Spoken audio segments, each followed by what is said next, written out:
Going to be jumping over into the ADC role now.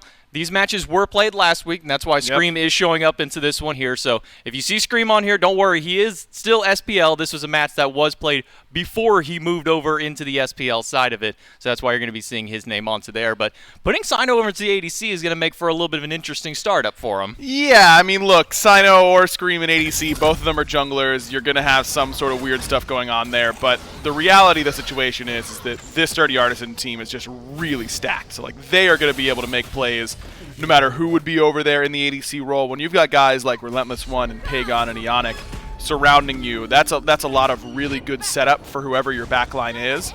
You're going to probably be just fine. And Sino doesn't want to be playing Assassins anyways, right? Like, he's trying to play stuff like Chernobog in the jungle. At least let him go over there and actually do it in the role that it's designed for, though. Who knows? Maybe he won't play ADCs now that he's playing that role. I mean, I think you hit it best. When he was in the jungle, he's not playing typical junglers. Set was one of his most popular kind of off-pick junglers onto that one, so we'll see what kind of action he can bring over into the dual lane. And then Scream going to the jungle, we know pretty much what Scream likes to go for. He goes for a much more traditional Assassins. We got to see some Camazots play out of him yesterday in the SPL. Yeah. We'll see what he decides to bring here in this one. They're going up against the Tiburones de Tijuana, which they are also missing their hunter, as we mentioned earlier on. Instead, it's going to be their coach, Cassier, stepping in for them into the support role, putting Blugan now over into the ADC role. So, again, that might also potentially change up picks just a little bit. Yeah, I don't think that this is the long-term plan for this team, at least frankly, I hope not. You know, Cassier definitely brings a lot to a team, but as the coach more so than a starting roster member. So I don't know what their long-term plan is, but today to go up against a team as strong as the Sturdy Artisans without, with Blugan out of his normal role, playing Hunter instead of something like that support. Though, to be fair to Blugan, he has played backline before, if my memory serves, potentially even some ADC, actually. So he should be pretty comfortable there. Maybe this is their long-term plan, and we'll just have to wait and see how they perform here today.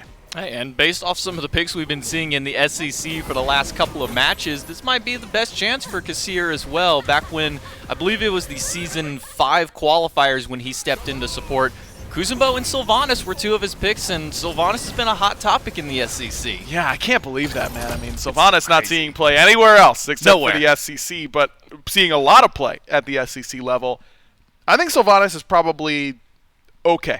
Like, I don't think he's bad. I don't think you're just trolling the games by picking him, but there are better supports to be taken if you had to ask me. There are definitely some better supports, but you do get to see a little bit of fun onto it. We did get to see, a 5 Mannequin Scepter start the other day, which is real fun for Sylvanas, but we'll see if any kind of cheeky picks come through here in the picks and bans game number 1 for him, and that's going to give the Sturdy Artisans first pick onto here, so there's still a lot of standard meta that goes through. A lot of the SCC does follow the SPL meta as far as the picks and bans go, some of the items that get picked up as well in their typical builds. Not a whole lot changes, usually maybe individual to individual. And as you mentioned, these games were played last week, so they haven't seen the 10 benevolence sort of outlook for them here. So I'm expecting a normal amount of benevolence pickups in this set. I'm at least hoping for a normal amount, which would be like 2. I want to see 2 benevolences. No, instead they're on the Mannequin Scepter rush right now. Right, that's the meta that we're on right now is all the Mannequin Scepter. And it was NA that did it last time too. So we'll see maybe if we get a repeat onto that one though. I certainly hope not. As fun of an item as it is, seeing 5 of it is just a living nightmare. It's a nightmare to watch. It's a nightmare to experience it as well. But as the bands already go through, Soul, Kuzumbo, a shot there at the support already, and the Osiris band away. Meanwhile, Yamoja, Tiamat, and Morgan Le Fay getting both of the top-tier mid laners off the board. Yeah, I think that makes a lot of sense, and they go straight to Ionic's pick for this Sobek, which is not exactly what I was expecting. We don't see a whole lot of Sobek these days at the SPL level. It's a lot more about teamfight Guardians come later on. But when you're playing a little bit more of a fast-paced game than what we're seeing in the SPL right now, it's a lot of farming, waiting for team fighting. In the SCC, usually they're putting the pedal to the metal. Like, they're not messing around. They're trying to find kills. Sobek does that better than most Guardians. So it makes sense that in this sort of environment, they would want to prioritize that. And with that as well, we do see the Chiron locked in, who's also not as traditional in the SPL anymore. We usually see the Artemis, the Heimdall kind of prioritize, a little bit more of the basic attack focus ones onto it. But seeing the Chiron come through here, but forget Chiron, forget the Geb, and we can talk all day about Chiron and Geb. Scotty locked in, and we don't see her probably for decent reason? Decent reason, but here's the reason we're seeing her today. Sino. Sino loves playing Scotty. He plays Scotty jungle. He's going to go over ADC. This is really just an excuse. He probably was like, let's pick up Scream for the week, and that way I can play ADC and I can play Scotty because his team might not let him play it in the jungle. It's just a pick that he loves. I love that they top 3 it to make sure it doesn't get banned because he would be upset if it did. I don't think Scotty's particularly great, but Sino's good at her, and even though he's not an ADC player, he has a lot of experience on this pick, so it makes sense to me.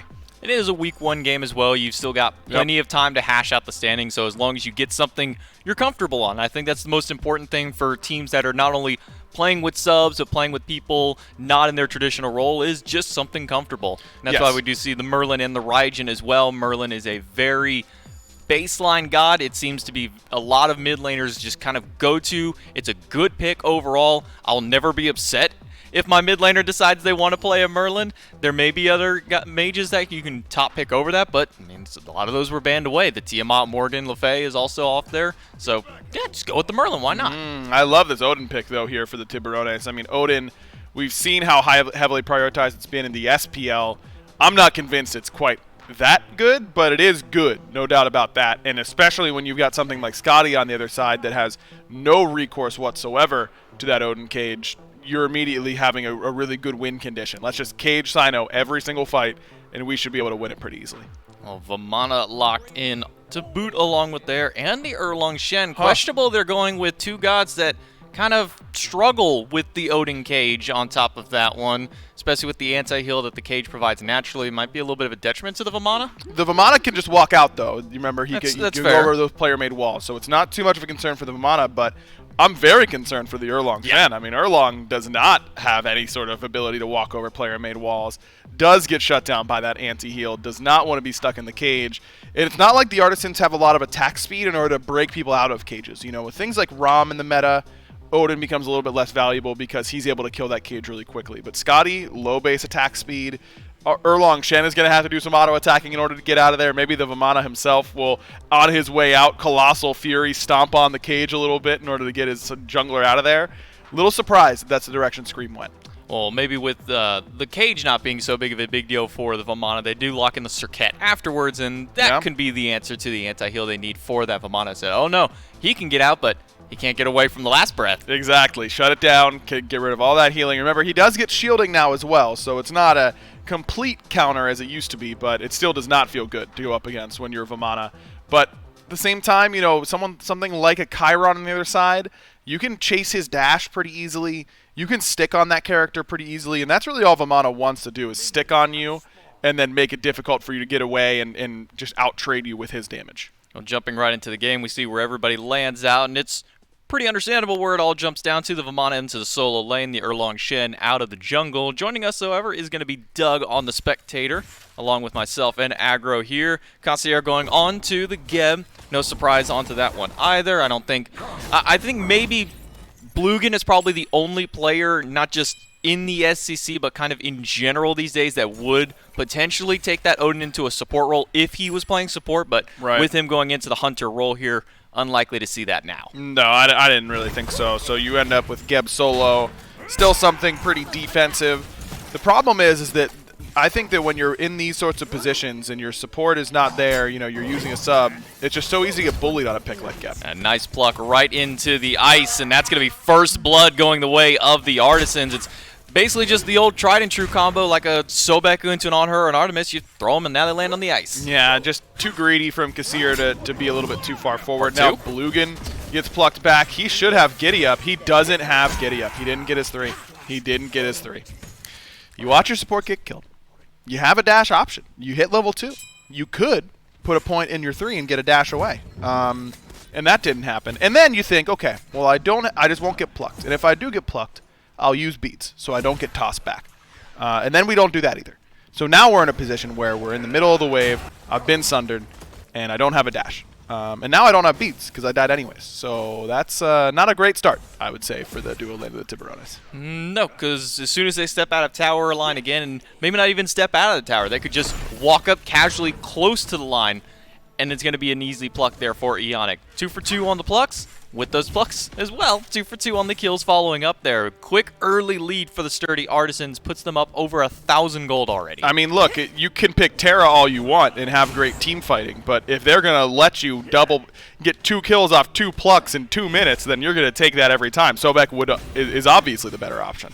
Quick beads out of Heat as Scream rotates over and gets a nice pin from long range, and that's how you quickly use those beads. CC comes, and right as or before it applies, make sure to get those beads popped onto there.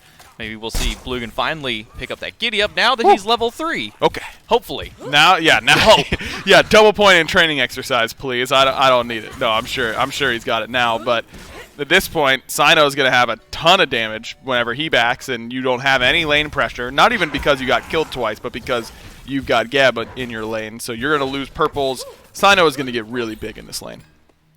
Also a little greedy from Kassir going the upgraded Sunder right off the bat. You know, you're going up against a Sobek, you're going up against a Vamana, you're going up against an Erlong Shen. I don't know if Sunder is the immediate call that I would go for out of my Geb support. Maybe out of like a Fafnir or like a Sobek. Sure, kind of makes sense, but I feel like upgrading your Sunder as a Geb level 1, maybe not the best call. It's risky for sure. I mean, you're going to get dove pretty hard, maybe blink in order to try and start engagements instead of just getting engagement started on you. That's the thing about Geb at this point is, like, you know, I'm going to get to late game, I'm going to do percent HP with my ultimate, I'm going to feel pretty good. But how can I be useful up until that point outside of simply pressing 3 on my carries? And if you don't have the Cataclysm off a blink, then you need Scream to get on top of your carry, and then I'm gonna ult him then. But a lot of times that's too little too late. You know, he's gonna hit a 2-man taunt, you're gonna be CC'd, you're gonna get knocked up, then the Cataclysm will come out, and then the beads will come out, and it's not really a big deal for him. So I'm a little worried about the engagement potential here for the Tiburones. I mean, they've got Odin, they've got Serket, those are good fight starters for sure, but if Geb's not starting the fights, then I feel like it's even harder to be really impactful on him. Pagon now level 6 on the Merlin. He'll take his first trip back to base. Ionic will follow as well, likely to pick up his Gauntlet of Thebes early on. This typical standard start for the supports as far as that item goes. We see some variance into that one, things like Lotus Crown. We saw Stone of Gaia at a PBM yesterday as he rushed that one very early on, but it will just be the Gauntlet of Thebes and the Charon's Coin respectively there for Pagon as well in the mid lane. Yeah, the problem in this duo lane is not even that Ionic is already stacking, which is problematic, don't get me wrong, if you're on the Tiburones, but the fact that Sino already has an Ichabod and Blugan is going a stacking Transcendence. I mean, not only is he behind in the fact that he hasn't finished off his item, but even when he finishes his item, it won't even be close to as effective as what Sino has. And you've now lost your purple, which doesn't feel great. That just feels awful. So now, I mean, Sino can effectively just zone Blugan here. I don't think there's any way that after Sino gets this purple that Blugan can really ever contest him in this lane because he's behind and he's gone for a much slower start. Well, Kassir has hit level 5 on this Geb, but he's got to use that Stone Shield just on himself for the damage out of Pagon. He gets taunted in with the Cobra's Kiss. Quick beads and a flicker. Nice taunt. Gets him out for the time being and into the back. Scream is playing defense for them and is able to take down Kassir. And Spreen is left just to watch as his support falls. Sino's looking for the kill onto Blugan. He uses the ultimate, gets him to about half HP, but not enough in order to actually get the kill. And that's exactly what I was worried about there, J-Mac. I mean, Kassir can't blink in to help on Pagon and help the dive onto Cope, and instead is right next to his mid laner as they get double taunted into double knocked up into a beads from Scream as soon as Cataclysm can come out, and Kassir dies right on the back end, and it's already 3-0 for the sturdy Artisans. Not only are they winning in duo, but now their mid laner is going to be ahead, their jungler is going to be ahead, and Ionic's lead just continues to grow. So now you're really looking at Heat as the we need you to rotate a little earlier, try and find a really good cage, because otherwise it's going to be tough for us to win fights. I mean, even just looking at, you know, they had XP per minute chart up onto there, and Kassir was barely over half of the highest one on there. Now, that highest one being Pagon, he's been left alone a lot into this mid lane, but when you're barely getting half the XP per minute of some of the other players onto the field, it's going to be a very long level up for you on that support role. And like we mentioned, Ionic is already stacking his Gauntlet of Thebes, has 35 stacks on at this point. Kassir doesn't even have his online yet, only has that tier 2 available to him. Yeah, that's a pretty big difference in effective HP. But I like Kassir moving over here to this right-hand side, trying to lean on the lane that we feel like we could actually win in, which is the solo lane. I like this rotation. I like the map presence there from the Tiburones. I think they're understanding the state of the game, which is half the battle some of the time. So that's a good play by them. Sino gonna push up against this tower. He's gonna throw Calder on the Blugan, throw out the ultimate as well. Gets the Centaurus out of Blugan, but it was all just a bait. He will fall in the process of it, but Scream and Ionic on the rotation are able to trade it out. I think Sino may have been a little late on activating the ultimate because you need it to heal Calder so that he doesn't drop tower aggro for you, and then you can actually dive that tower a little bit more effectively. But he ends up taking tower damage earlier than he wanted to, and then some good snipes from Blugan, and the fact that masterful shot got off, definitely Sino probably displeased about that one. But that's a big kill for Blugan. He needed that because now he gets some extra stacks on his Transcendence. He gets that kill and closes that gap a little bit in the net worth chart. Still down 600 gold or 500 gold, which is considerable, but better than where he was before. Ionic taunted in by Cope. Last breath used, but a quick lurking in the waters in response from Ionic makes sure that he doesn't take too much worry from there. And that'll force all three from the Tiburones back under tower. Scream rotating over, looking for a back camp invade here, but he's going to get spotted out by Spreen with the Raiju on top of him. Love that play from Ionic, though. Just no fear, got blink ulted by the Circuit. Who cares? I'm level 8 Sobek with a fully stacked Thebes.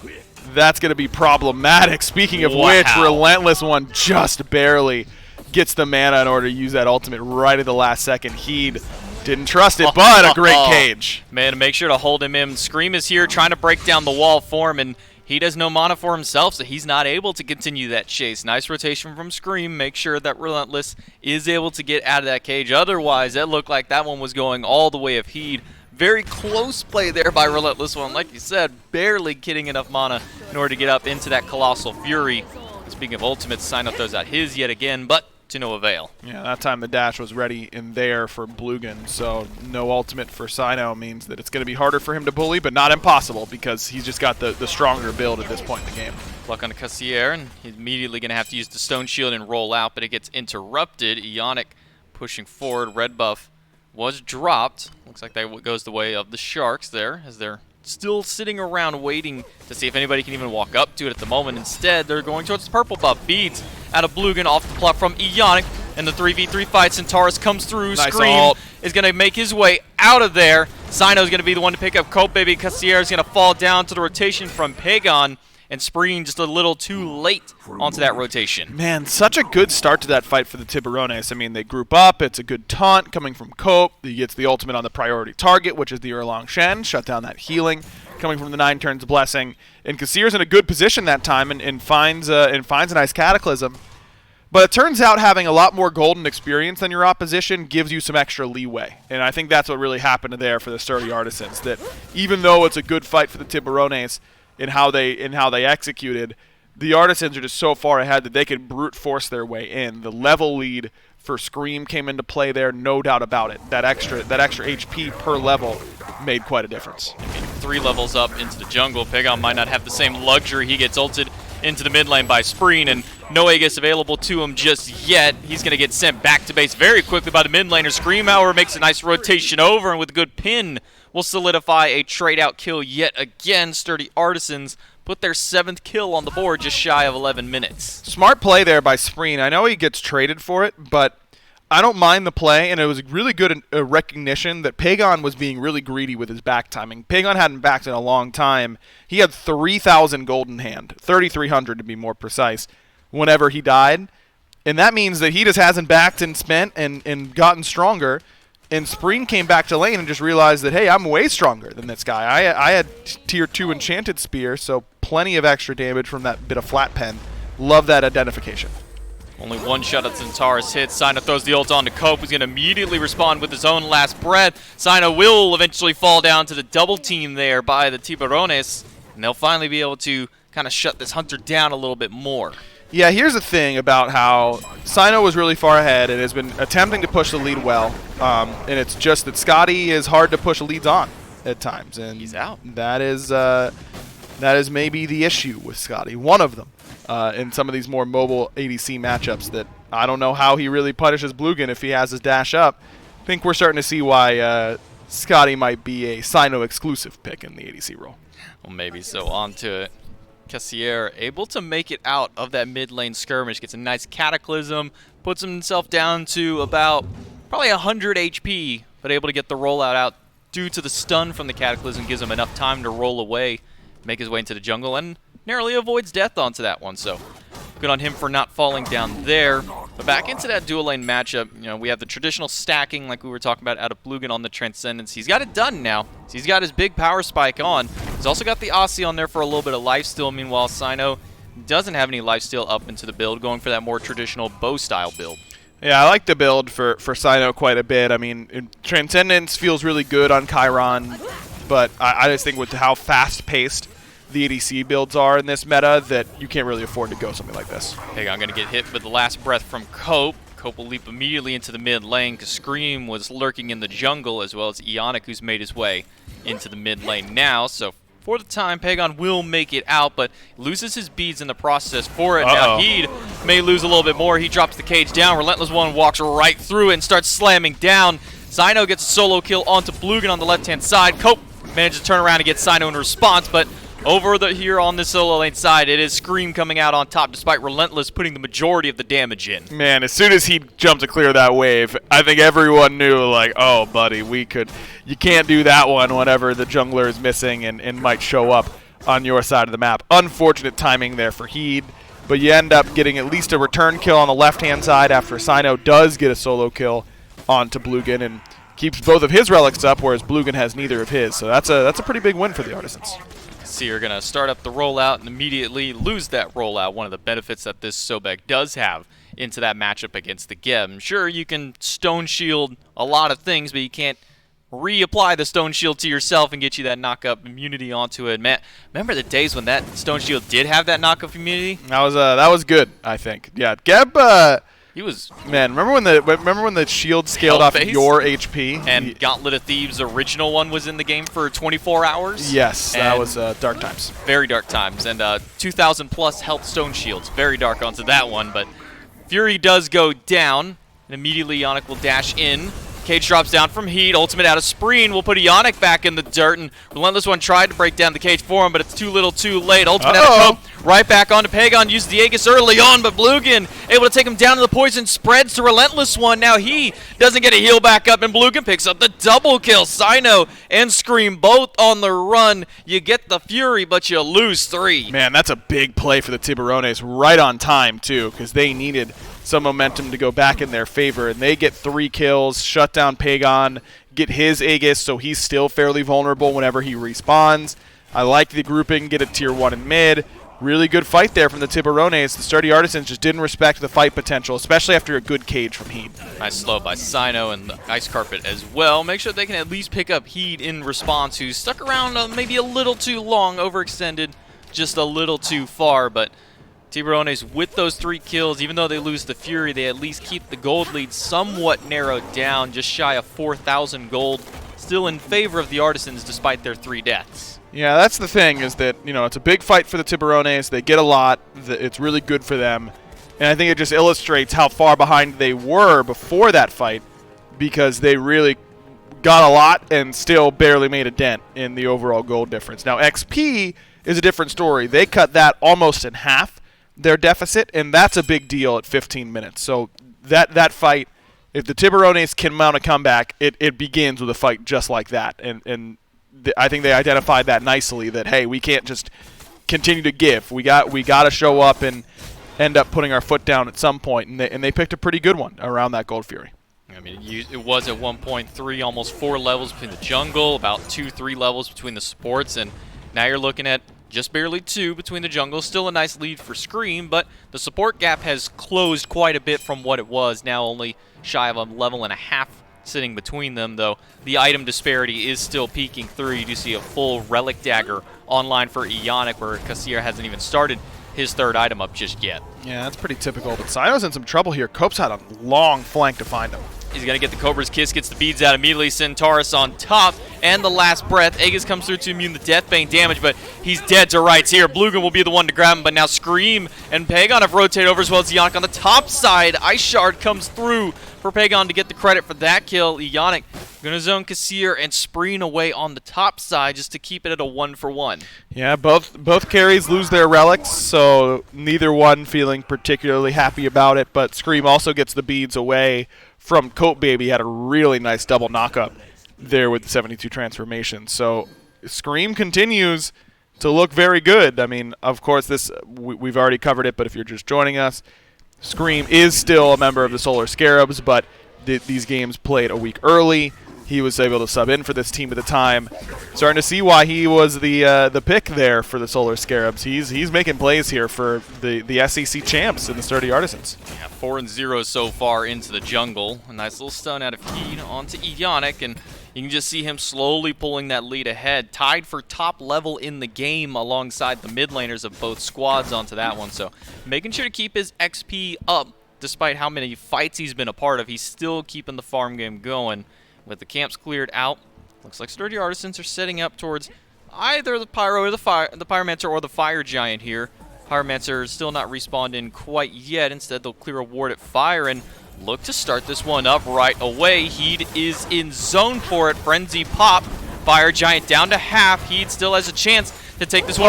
Leaps in early, but it's a little too early to get that one. He'll drop down the cage, and Pagon will flicker out to make sure that he has an escape route to cut him off. Man, that was close, though. I mean, the Artisans truly 50-50, that Fire Giant. But that's the Sino special, baby. I mean, he is down to coin flip some objectives, and there he's the one who secures it with that piercing cold. So well done, I suppose, the Sturdy Artisans. But that one had me holding my breath. Up goes Relentless One into the Colossal Fury, just batting down onto Spreen. He'll immediately de-transform to continue the chase, dashing under the tower. Had those thorns pop through. Nice shield. Throws out the bat as well. Stone Shield nice from Kassir, and it might be just enough to hold him off, or at least hold out long enough to have the tower take him down. Good Sunder coming in as well as Scream in trouble. Nearly gets one-tapped by Cope, but he's going to turn it around. Gets the kill. No way. The juke boot. So good by Scream. Bluegun not able to connect those basics under tower, and Scream gets away with murder. Oh, no, not like this. I mean, Bluegun, hey, in his defense, he's a support main. Been playing support recently. He might have played ADC before, but support player recently. We're going to give him the benefit of the doubt. But Scream certainly does not. Just absolutely embarrasses him underneath the Tier 2 tower.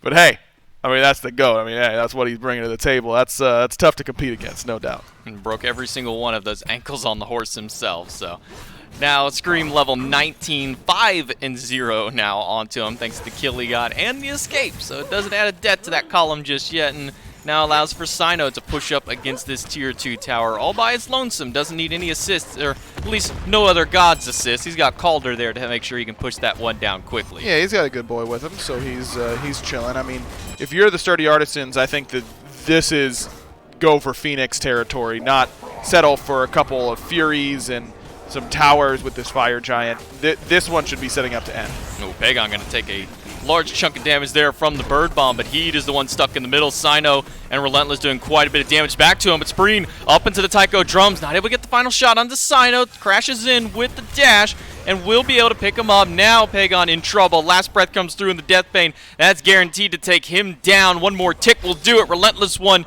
trapped in the midst as well. He's got the juke boots to stay alive for a little bit longer, but another good Thunder Crash out of Spreen will make sure to take him down. And now Ionic's caught in the middle of 4. I mean, he's got those percent protections coming from lurking in the water, so I think he should be A-okay. Just a bad grouping, or lack thereof, from the Sturdy Artisans. I mean, they should be grouping up, looking to nail down this Primal Fury quickly, then head straight to left side Phoenix. Instead, they're a little bit too spread out. Pagon takes 60% of his HP bar, trying to solo it down.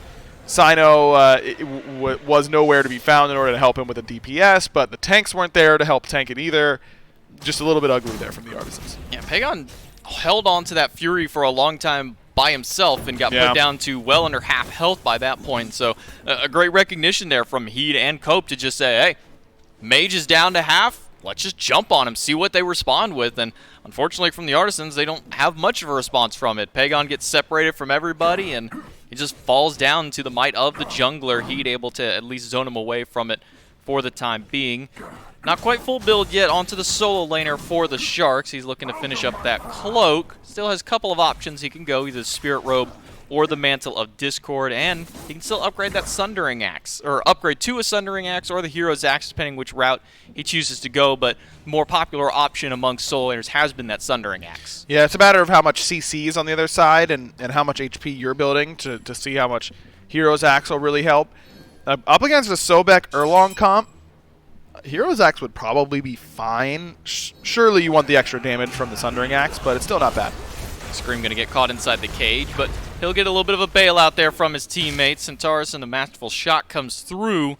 That's going to do a little bit of damage there to Scream, puts Sino down to around half, but that's 3 ultimates expended, nobody taken down for it, and doesn't look like they got any relics for it either. Good idea, though, from the Tiburones. I mean, they know that there's no Phantom on the side of the Sturdy Artisans. They know that Scream has to get his way out of the cage the honest way with the auto attacks.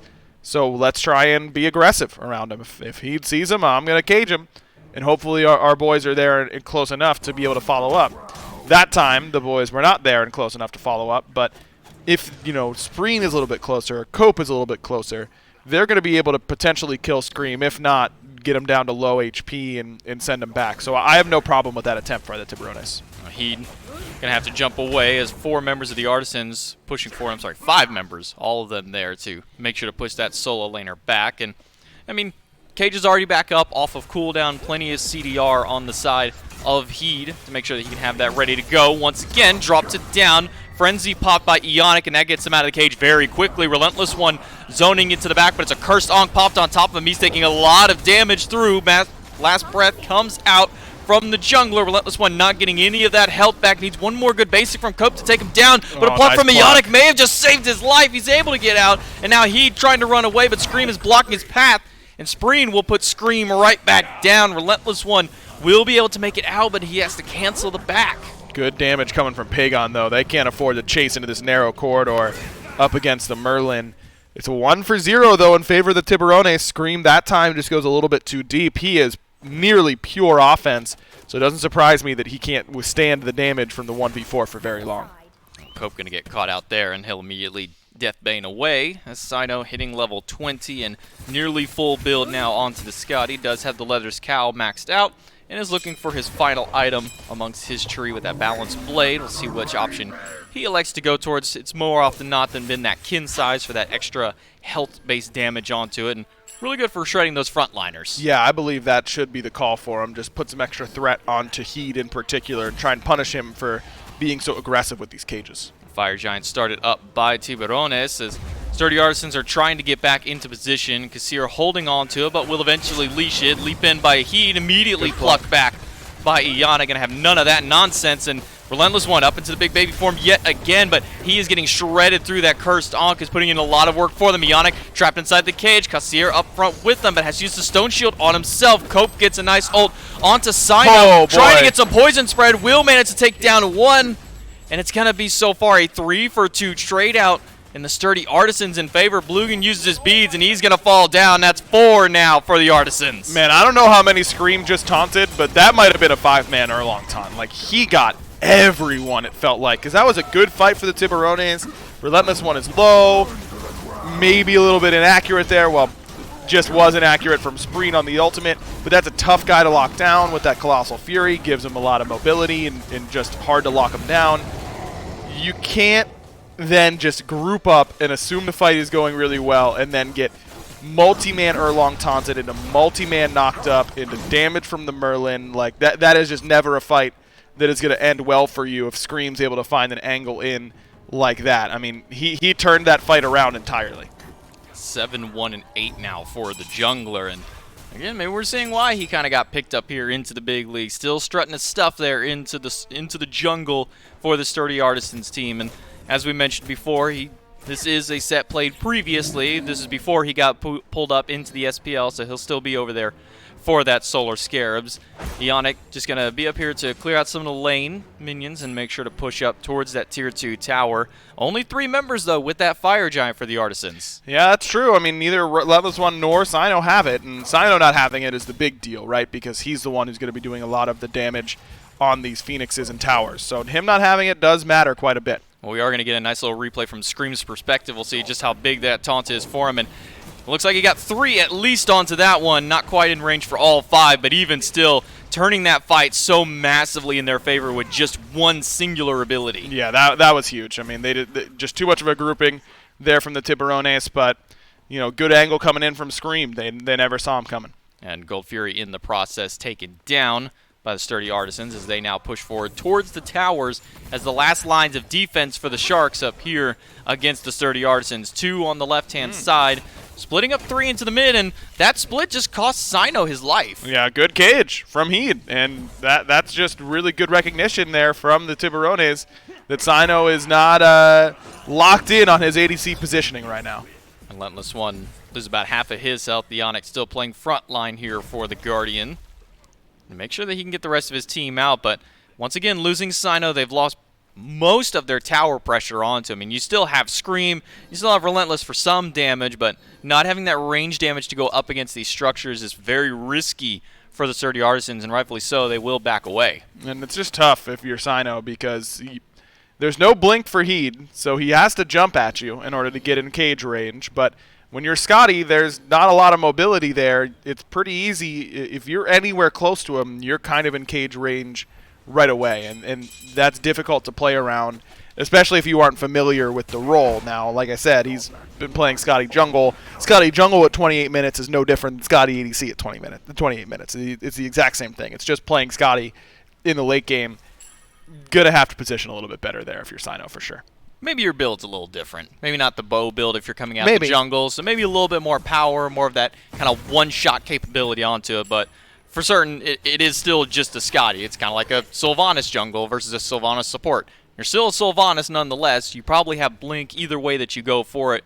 One of them's just a little bit tankier than the other one more often than not. Yeah, it's been a bit of a struggle for him so far. Certainly, he's in triple-double potential category, though. I mean, he needs 5 kills in order to get to double digits there, but we're on our way to double-digit deaths and assists here for Sino, and he's a triple-double machine when he wants to be, so we'll see if he can pull it off.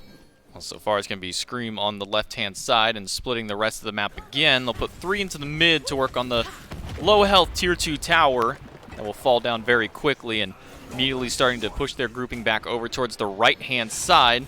Relentless and Scream teaming up to go against Heed under this tower. Ionic looping around the back as the cage is dropped down by Heed. Immediately gets broken out, taunted right back in. And that's going to be the ult from Scream, and Ionic a little worse for wear over on the backside of that tower. Centaurus comes through, but not going to find enough damage on the shots. Yeah, good idea there to try and lock down Ionic, but killing a level 20 support is usually very difficult, especially if you don't have Sunders landing. I think he got Sundered once there by Kassir, but you probably need to double charge a level 20 support in order to really burst them quickly. In another decent cage from Heed, but it's been the story. It's good cages sometimes with people around, good cages other times with no one around. And it was more of the latter there. No matter how good the cage is, Odin needs some help. He can't do it all on his own. You know, especially with how much attack speed that Scream has built into his arsenal already onto it. So that cage, with no follow-up around, stands no chance against him. He'll be able to walk out of it with absolutely no problem.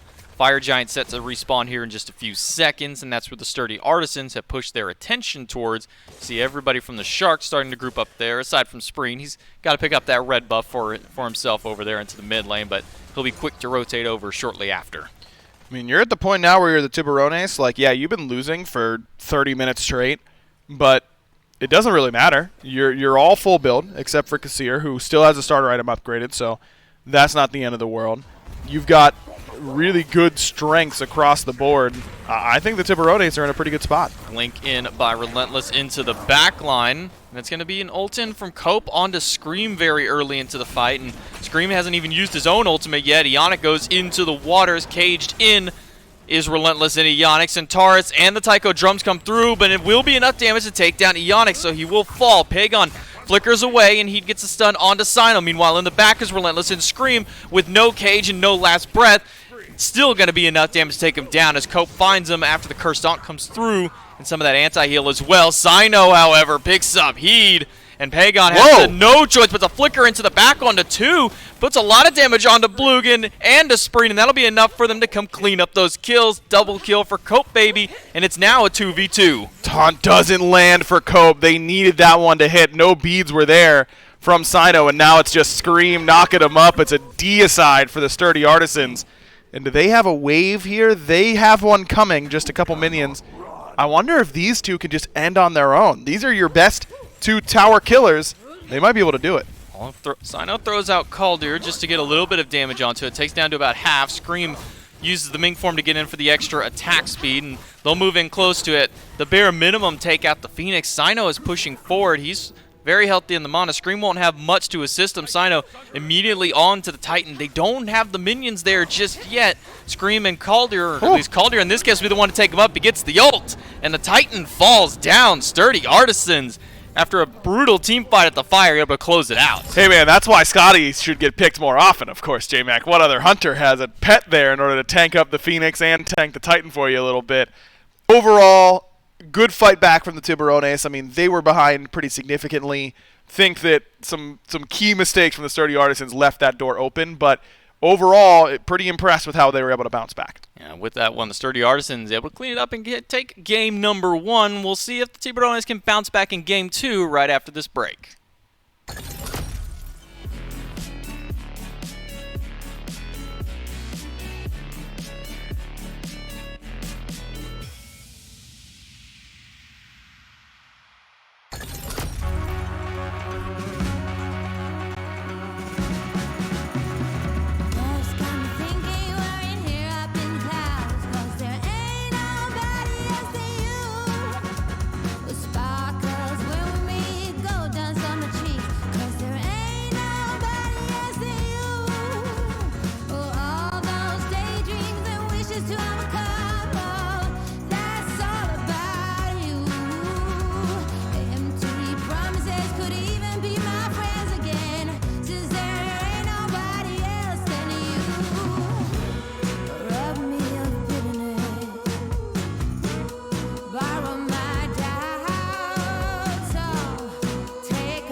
Back to the Smite Challenger circuit here on a lovely Sunday morning. Tiburones at Tijuana fall down in game number 1 and give the Sturdy Artisans their 1-0 lead in this set.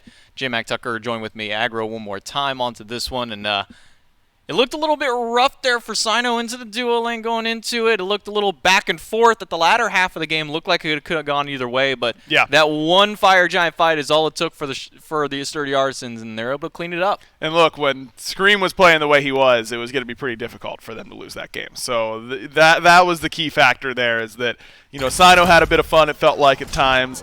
Pagon was just consistently getting dove. Relentless One was getting curse-donked. It was really the fact that Scream was able to step up and make the plays happen. But it all started in the duo lane for the Sturdy Artisans for sure. Ionic and Sino were able to make quite a bit of plays happen. Yeah, unfortunately for the duo lane, they get double first-blooded into that lane. 2 plucks, 2 kills, and that's just the name and the way that it goes there for Ionic, able to get the ball rolling early for the Sturdy Artisans. Yeah, I mean, overall, you're looking at this duo lane is what has got to improve for the Tiburones, because they got themselves in a good spot later on. They were able to make a lot of plays happen.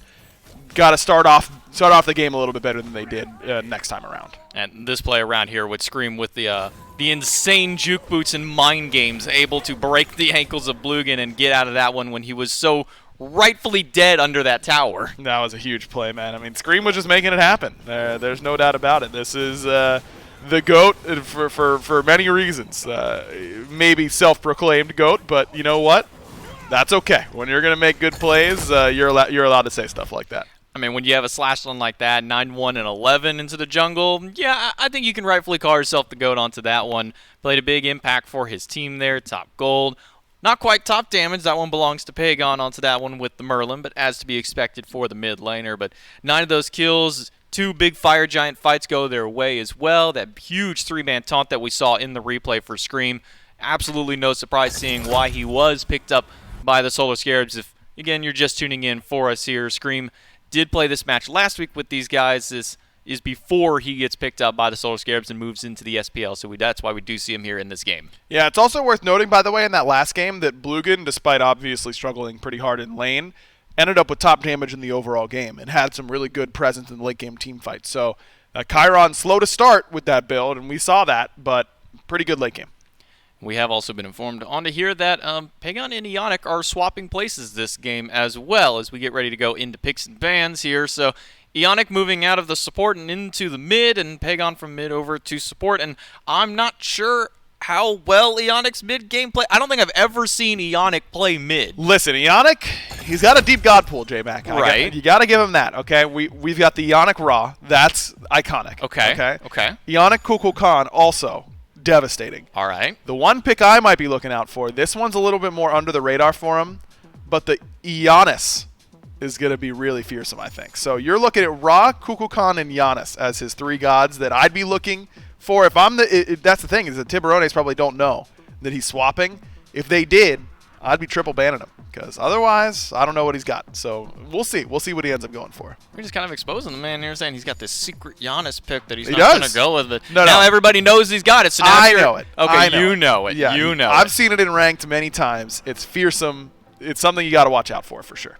Well, they're going to go ahead and ban away the Scotty on the side of the Sharks, as well as some more standard bans onto it. The Emoji, the Athena, maybe not as standard anymore, typically more of a ban towards Uzi in particular, I would say, as a player individually. He loves playing that over into the solo. Athena, not quite the same strength that she was. I personally really don't see where she just fell out. It seemed like she was the top pick for so long, and then all of a sudden, nobody's even looking at her anymore. Yeah, agreed, but they decided to take it away. It is an Ionic special, but not necessarily in mid. Relentless One gets his Kamazats. That's going to be for him almost certainly, though Scream does like playing it in jungle. Is Sino willing to play ESET yes. ADC? 100%. Almost certainly. If the man is willing to play ESET jungle, he has to be willing to take it into duo lane. Has to. I would not doubt that this goes into his hands here. Like you said, Sino loves this god, played it into the jungle more than one time. And that's a statement to be said, is you do see a lot of, let's try this once. If it works, cool. We can get people to ban it away from us, and I never have to worry about playing it again. But he does play it again, time after time. It's almost his go-to so much that it's constantly banned against him. But I guess with maybe them thinking, oh, it's Sino ADC. There's no way he'll play ESET. Well, maybe we'll see it here in this game. I mean, you already got one respect man with the Scotty. Yeah? They forgot the other one in the E set. Love the Odin pick, though, for Heed. Let's right. go, dude. We do get to see the Ionis. Look, I don't know why they're role swapping. Should they role swap? No. Strictly no. It's just worse. Like, Pagon's a really good mid laner. Ionic's a really good support. He's sick. There's no reason to switch it. However, now maybe you're going to get to see some plays out of Ionic. He wants to hit the highlight reel a little bit here, you know? He's always the supports rarely get that big highlight reel. They're usually the you get the nice setup reel for it. You get something like a monolith blocking a sonic boom. That's really cool. Looks really sick on a highlight reel. But it doesn't have your name flash at the top. It's usually your mid laner or your carry or your jungler. They get the big flashy double kill for it. So once in a while, you just want your supports to grab it onto here. And the Wheelish locked in as well. Now this support. This is the Pagon patented a Willish support, and I'm telling you, gross. It wins games for free. He just wins games with this pick. Again, is it good? No, of course it's not. It's a Willick support. None of us think that's actually good, but Pagon he understands how to hunt people. That's all he does. He's just gonna hunt them through the jungle and make life difficult for this Odin, for this Serket. Don't have any knockups on your side that you have to assist with, but he doesn't need them. He's going to be able to make it happen on his own. Maybe he gets one here through the help of his jungler. We'll see what option available is for it. It will be the Erlang Shen, so they will have the turtle form at the very least to kind of give him a little bit of a boost onto that one. But the fact that Scream was able to get Erlang Shen after a 9-1 performance in Game 1, a little criminal, I would say. Yeah, a little surprised that the Tiburones didn't toss a ban that way in the second phase at the very least. But hey, they've got other stuff to worry about. They were concerned about the Guardian picks, but joke's on them. There was never a Guardian coming. It was just going to be this Willish support. And the thing is, with this composition for the Artisans, it's going to be hard to team fight against. They've got good CC between the ESET and the Erlang Shen, the knockup from the Willish, mobility for Camazotz and Giannis. Like, there's a lot that you have to worry about, but they don't push towers very well. They don't do objectives very well. No traditional ADC, so it's going to be hard for them to get some of those late-game objectives unless they're just outright winning fights. They got a lot of objective secure, at the very least, to say onto it with the ESET, but like you said, a little bit harder for them to actually get it to that point. Game number 2 for the Tiburones de Tijuana and Sturdy Artisans.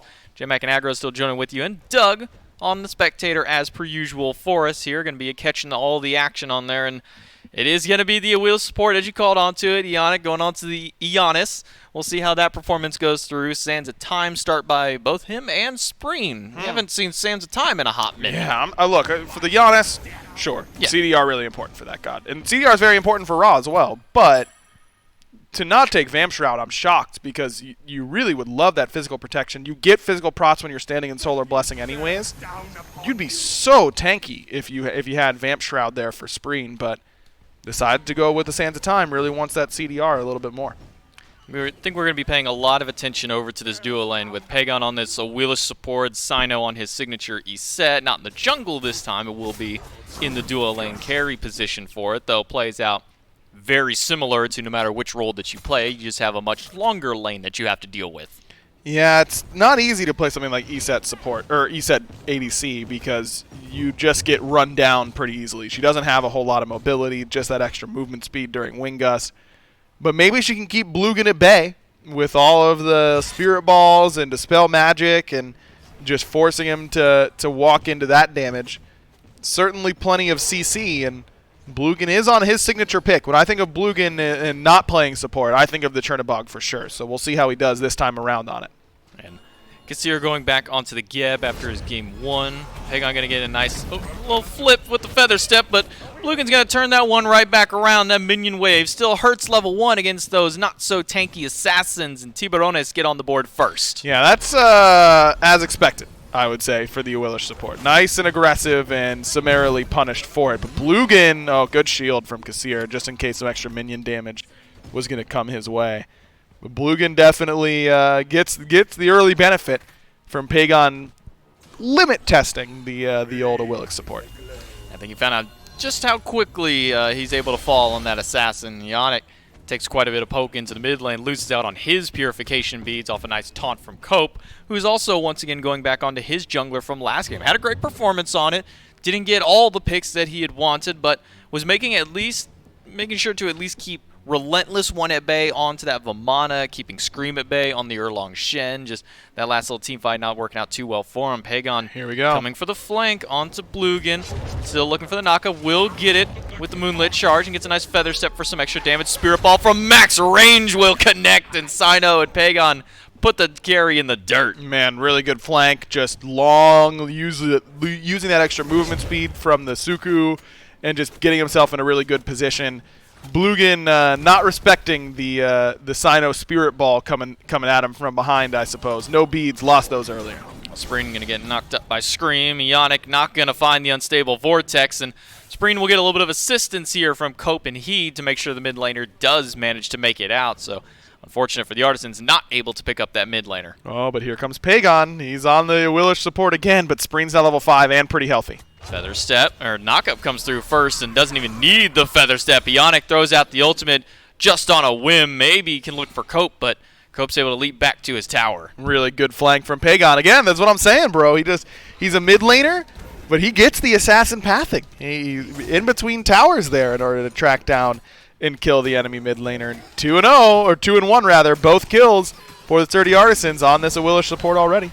Relentless one up into the bat out of hell to deal with the cage that Heat has dropped down. He'll jump back in, needs one or two more abilities to take him down, but won't have the distance for it. Heat gets back to his tower, and ult for ult out of the solo laners will net nothing for him, aside from the blink actually from Relentless. He blinked in very aggressively at their moment. Sino throws out his own ultimate, almost takes down Kassir, but not quite. Very close. It's nice combo there from Cope and Spreen. Ionic didn't have the beads, no ultimate. Just blink in from Cope and tosses him right into the Lassus combo. Nicely done there between the mid jungle. Yeah, nice little shot there, and Spreen able to put Cope Baby on the board with the help of that one. Now, still looking for their first full items as well to go ahead and clear out that red buff.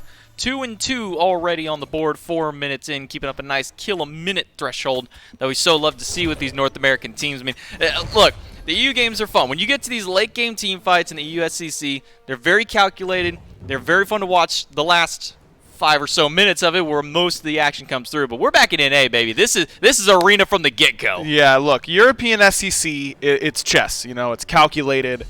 They're taking their small wins, all that kind of stuff. NA SCC is street fighting. And so they're very different in that regard. But a little, you know, there's fans of both styles, I would say. But certainly a little bit easier to digest for the average fan, I would say, the NA style. Lots of fighting. Yeah, it's like watching NBA Jam more than anything else. You know, they're doing flips off the walls, going for these dunks that no other person in their right mind would ever try and take it that early on into a game. But that's just how they love to play, and that's how this kind of meta has developed. And I think maybe that's why this Awilish is working out so well for them, is because they're able to make these very early and aggressive plays. Yeah, that's certainly part of it. Definitely don't think that Awilish support should be a part of any. No, play it in all your ranked games. Yeah, go no, for it. Yeah, no, play it in all your games. No. Just not if you're on my team. Right, only if you're on J-Mac's team. I agree with that. No. Not if you're on my team. Right, only if you're on his team. I got it. Cage locks through space and time as well. He takes a huge chunk. Stone Shield comes out very late for him. Pagon looking to close the gap. Feather Step not going to be quite enough to take him down. The second shield comes through for Heat. Pagon going to get stunned down, and Spreen with a nice snipe puts one down. Kassir falls as well. To Midas Scream, and Cope might be falling down too. Relentless one gets a nice little basic attack to finish him off, and Imperial Bats gets onto Spreen as he walks back to the tower. Oh, look at this. Sino in Blugan doing the tango out here by the red buff. Good stun from Sino, and does not full commit to finishing him off that Wing Gust. Sino probably not maxing Wing Gust, and that might be why. Spirit Ball. Okay, you might be right, because Spirit Ball just did a ton of damage there. Pagon not able to find him over the wall, and Ionic will portal through the wall to make sure he can get through with that kill. And now it's 3 points onto Spirit Ball, only 2 onto the Wing Gust so far. Yeah, I'm a big fan of splitting my points on ESET.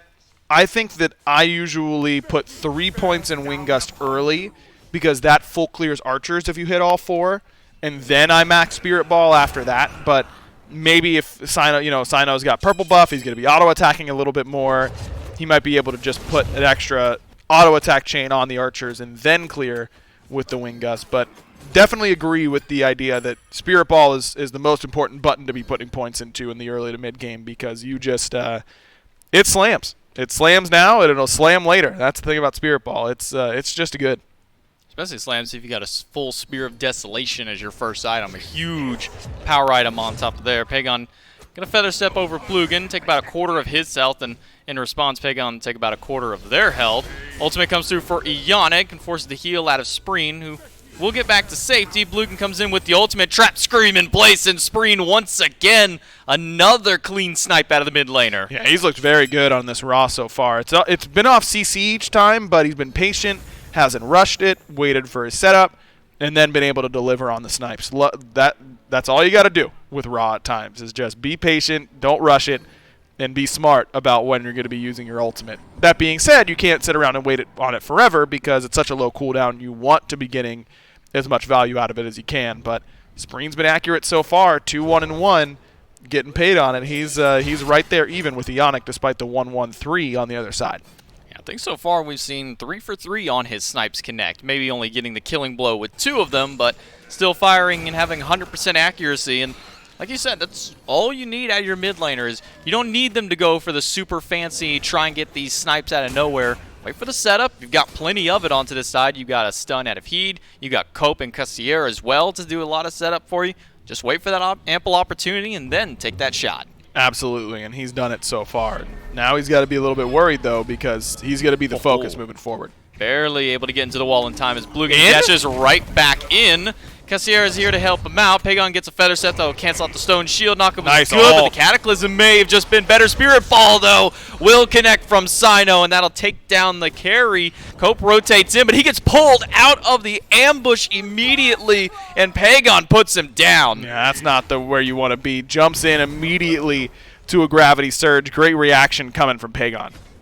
Cassier may be in danger here too. Scream going to go under the tower with a nice taunt through space and time off the mark, as well as the Spirit Ball. Cassier living for the time being, but that's only for a little while longer. Scream will continue that tower dive under.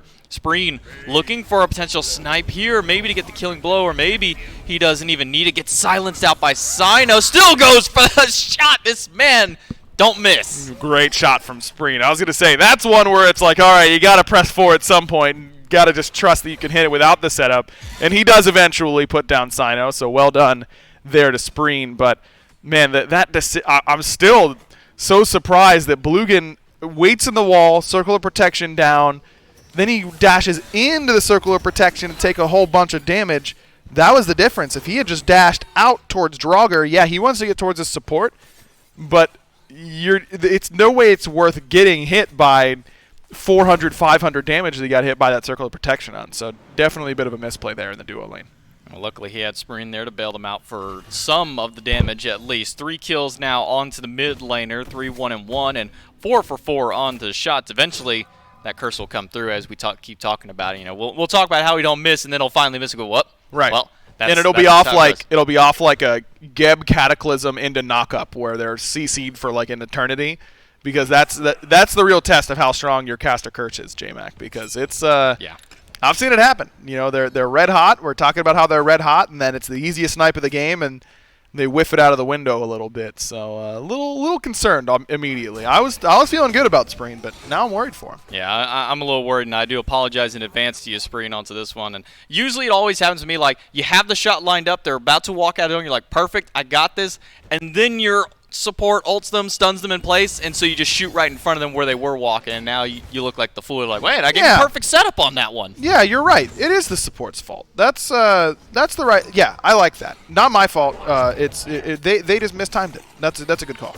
Clearly onto Blugan up into the sky, looking for a landing position. He'll go right back down into place and get a nice route onto Pagon. Might try and turn this one around. Got some good damage from the auto through space and time.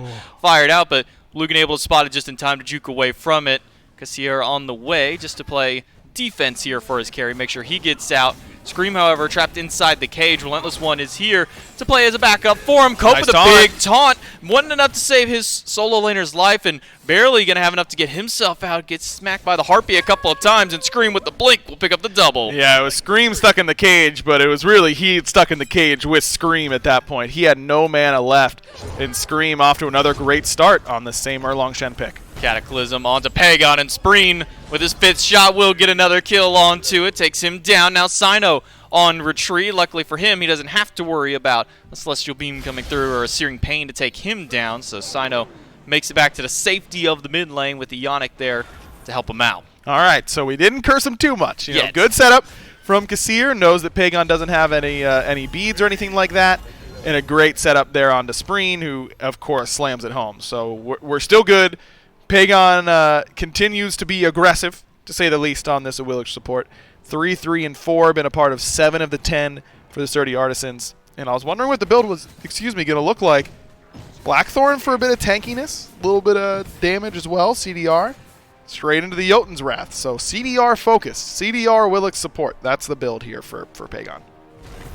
Okay, I stand corrected. Don't run this in any game ever. Like, yeah, no, now ever. you're getting it. Yeah, no. No, it's not good. It's funny when it's on the enemy team, but now I'm seeing what it's doing on the enemy team, and I don't know if any of my teammates could ever respond to that either, nor do I think I could. And unfortunately for Scream, he's going to be trapped inside the cage this time with Heat, and once again, Spreen puts him down with a nice snipe, but a through space and time snipe of Ionix will make sure to answer in kind and take down Cope.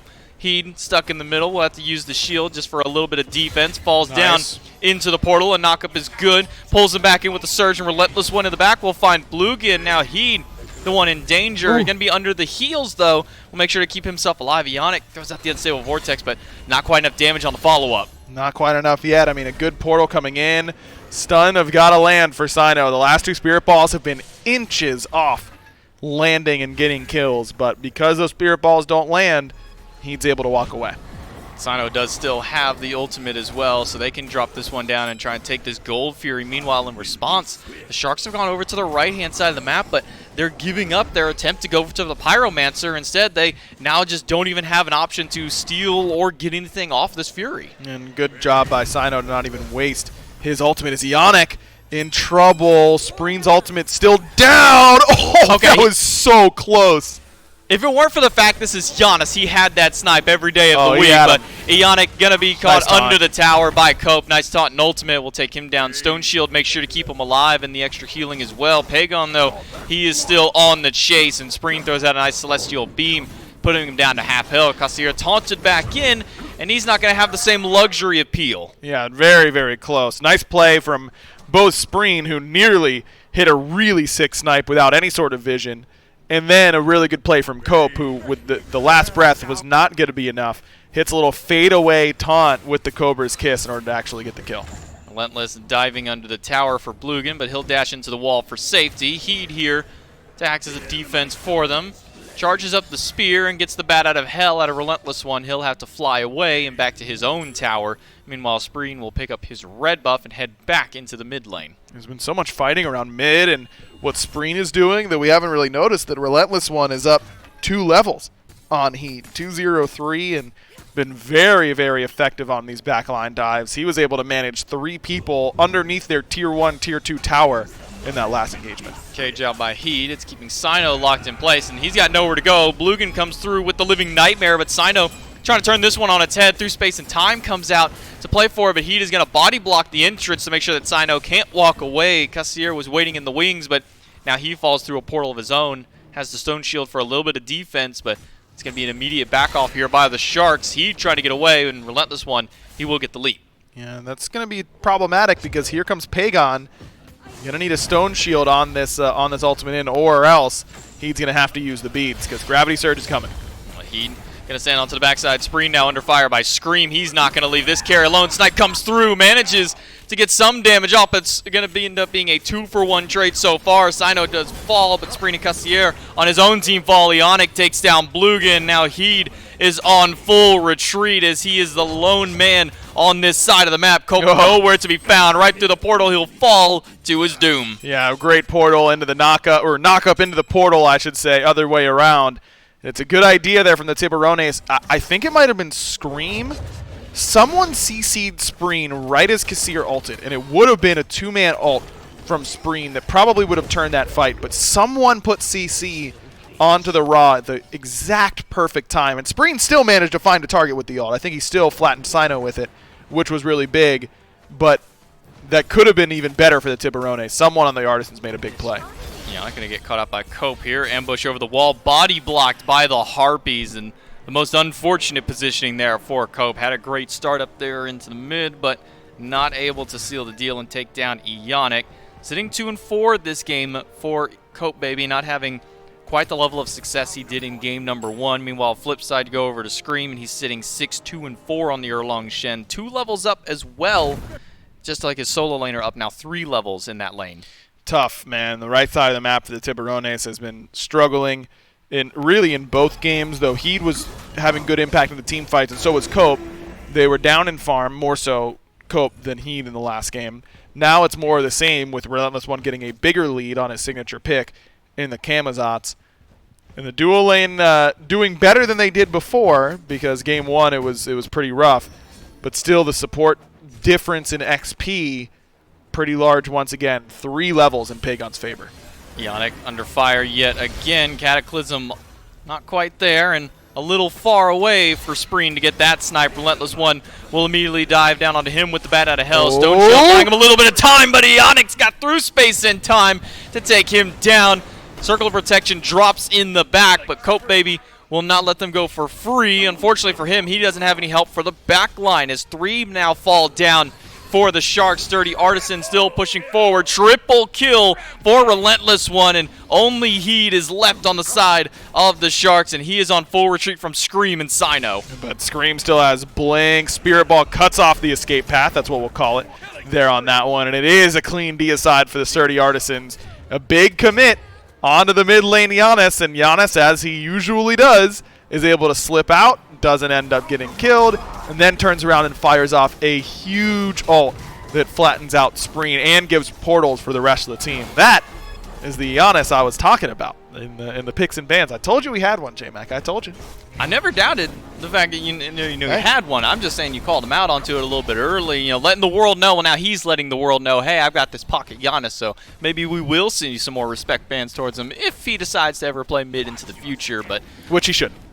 No. Fire Giant goes down the way of the Sturdy Artisans, able to pick that one up. Ionic not going to make it out this time. Spreen's got the shots and patiently waits out that portal to put down the mid laner. Man, Spreen has been on fire, bro. Even though the Tiburones are now down 11,000 gold out of nowhere, by the way, and have 4 members with Fire Giants to worry about, Spreen has got to come off this game feeling like he did a lot. He played really well, man, and hopefully the Tiburones are going to be able to give him this raw a little bit more often, because it's been fun to watch.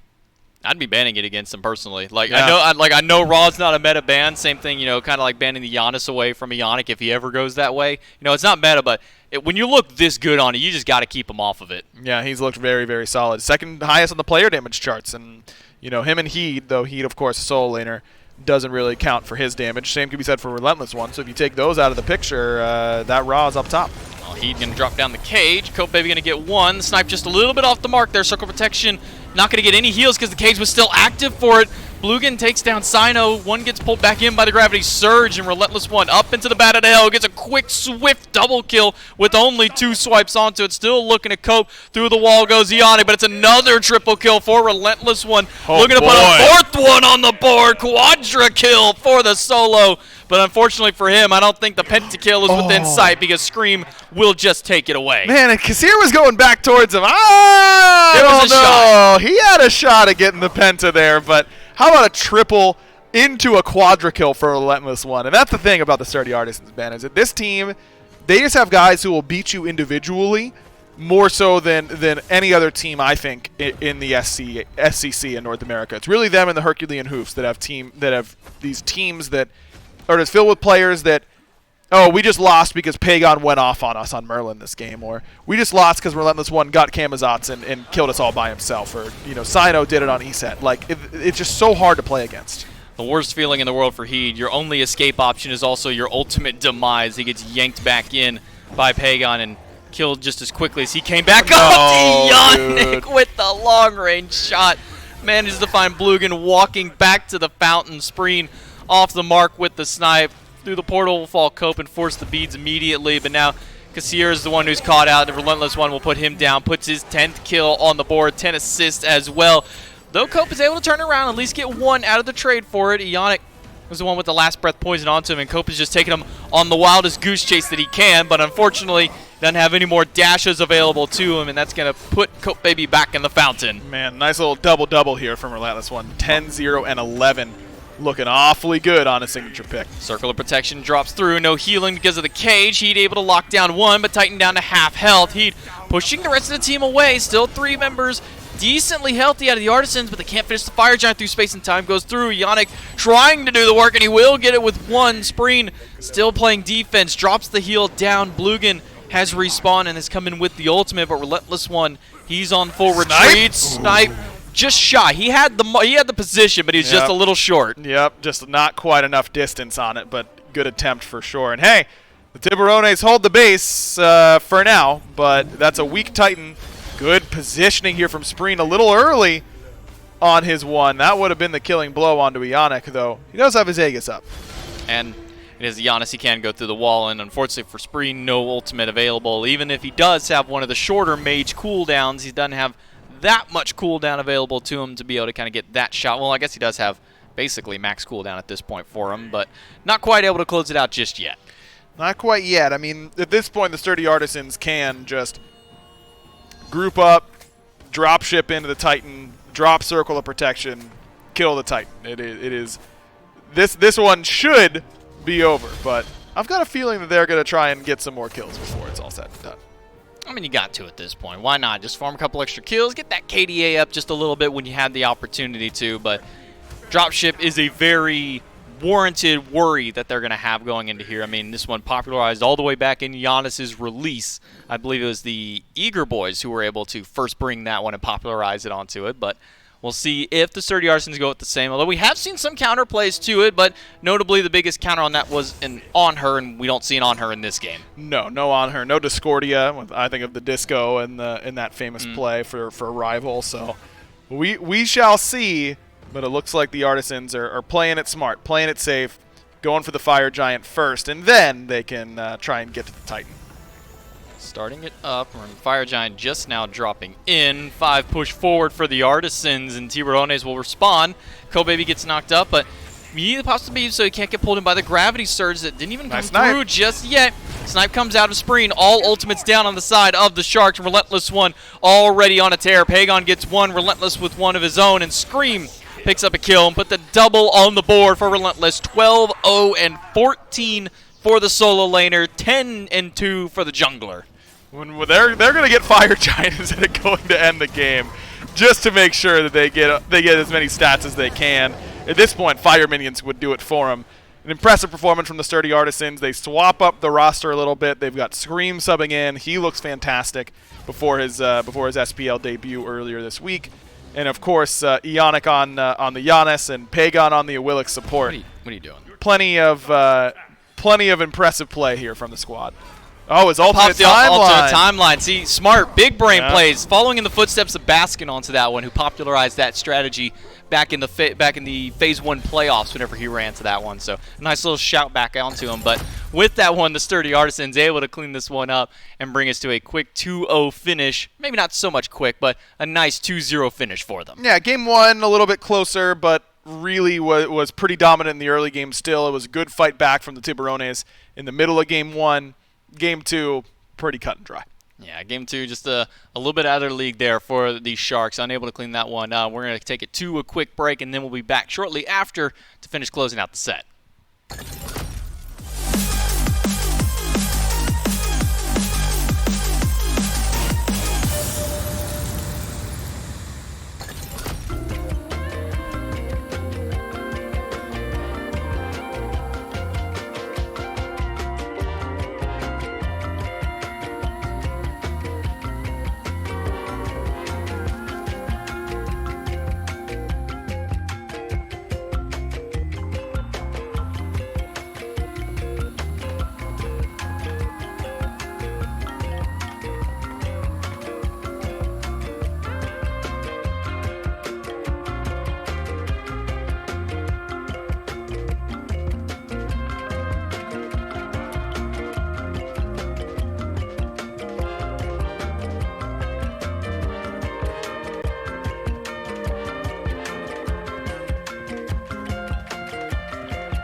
welcome back to the North American Smite Challenger Circuit. As you can see, blasted across the screen there, the sturdy Artisans do come away with a victory in their matchup today against the Tiburones de Tijuana in 2-0 fashion. J-Mac Tucker and Agro one more time to break down the final little matchup that we got to see there. Pagan and Ionic make their role swap. We got to see the Eonis, the legendary Eonis. We also got to see the legendary Pagan and Willish support. Yep. And I'm not even going to try and come up with a fancy name for it. That's Powillish for you. Powillish? Yep. Okay, Powillish comes out here, and they're able to get the victory here in game number 2, though they didn't get it quite so easily. Spreen was really making it difficult for him on that Raw. He was, man. Spreen was popping off. There's no doubt about that. But at the end of the day, when you're up against this many iconic selections on the other side, you're going to have a tough time. Whether it is the Eonis or the Powillish or the Ramazzots, we're going to go with that one, then it's going to be tough for you to win.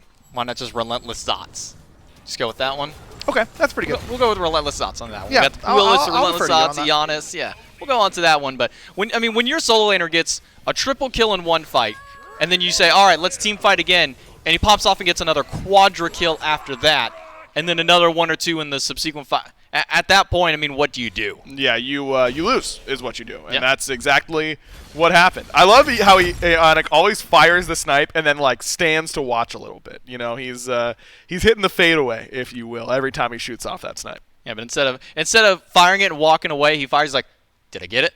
Oh no, he got it. He's kind of looking. He's like, did I get? Oh yeah, I got this one. Yeah. We're good to go onto that. But as you saw onto there, 12-0 for Relentless one, 10-2 for Scream to kind of close that one out there, and player damage kind of speaks volumes for it still. Top player damage does go the way of Spreen. That's right. Top of the charts onto that one. Worth noting that Sino on his E-set, bottom player damage on his team. Kind of got carried. I mean, yeah, you don't say that very often about Sino E-set. That's the carry project the vast majority of the time. But today, they decided to take a little weight off of Sino's shoulders for once. How kind of them. So nice of them to let the E-set carry get a little bit carried in this case onto it. We do have the schedule for the week that we have gotten to witness here. As we saw over the last couple of days, Elysium and Snake Hunters were able to get their victories over in the European side, with Joystick also getting their nice victory off screen. And we do get to see the matchups we had previously. Average Joes fall to the Herculean Hooves 2-0, Sturdy Artisans pick up their 2-0, and also in an offline matchup we did get to see Winter Dogs get their first one match onto it. So now we look into the standings and a tie for first place, no surprise, with nice and clean 2-0s onto here. Sturdy Artisans and Herculean Hooves are leading the bracket onto this one, number 1s in their division. Yeah, well played to those guys, and you imagine that the Artisans and the Hoofs are going to be the two teams vying for those top spots. Remember, the Hoofs started off really badly in Phase 1, and so it was the Tiburones and the Sturdy Artisans who were really vying for that spot. Don't know what the Tiburones are going to look like long term, so hard to say if they're going to be as good as they were in Phase number 1, but you certainly expect the Herculean Hooves to step up their game from where they were in Phase 1. And we'll see how they can kind of perform into their next matchups as well, as we have the Week 2 SCC schedule for you.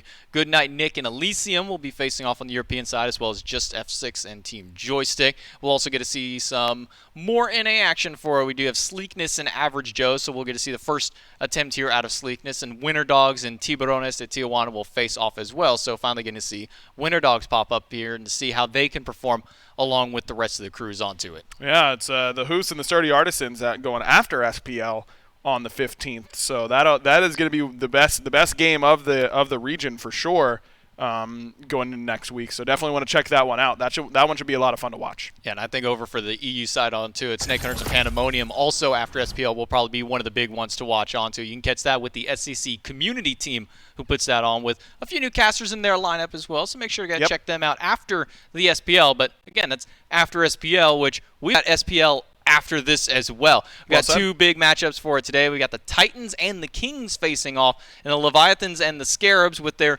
newly added jungler in there. We got to see a nice little taste of Scream earlier on here, but now we're going to see how he handles against the Leviathans. They had a little bit of a rough one there against the Dragons yesterday, but now how will they stack up to the Leviathans today? Listen, what's a good Sunday without a double dose of Scream for you? You know, you get them in the SCC, you get them in the SPL. Definitely going to be a good day for all Smite fans, so you get to watch greatness twice. But I'm also looking forward to this Titans-Kings matchup. It's our game of the week this week in the SPL. I think pretty important for both of these teams to start righting the ship after a little bit of a tough week 4. Yeah, it's going to be a big one to watch for, and like Agro said, it's pretty much the one that all of us here on the casting team are looking forward to, so make sure to stick around. We are going to go to a little bit of a break. When we come back, 1 p.m. on the dot, hopefully on the dot 4, we'll have some SPL action for you, to stick around, and we'll be back shortly.